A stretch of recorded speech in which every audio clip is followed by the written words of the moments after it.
Given a population where the mean equals to 50 and the standard deviation equals to 20, which x value corresponds to z equals to positive 1.25? Is it A, 51.25, B, 70.25, C, 75, or D, 175?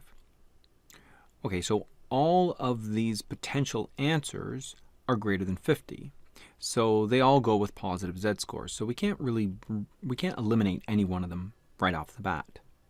But what we can do is we can write out the z formula and fill in what we know. So we know that z equals to 1.25. We don't know what x is, but we know we're going to subtract a mean of 50, and we're going to divide by a standard deviation of 20. Okay, so we want x to be on its own, on one side of the equation. This is called solving for x. So in order to do that, we have to undo what's being done here.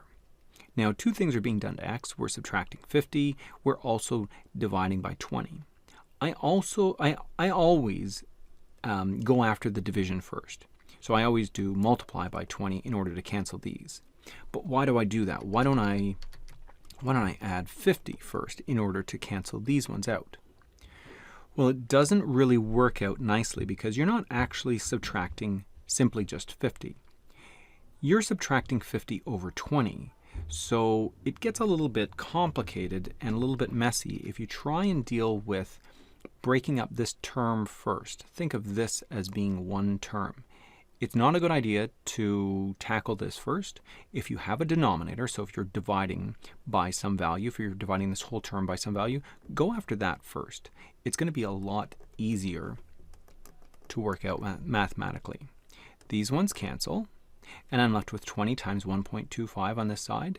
That is what? That is 25 equals to x minus 50.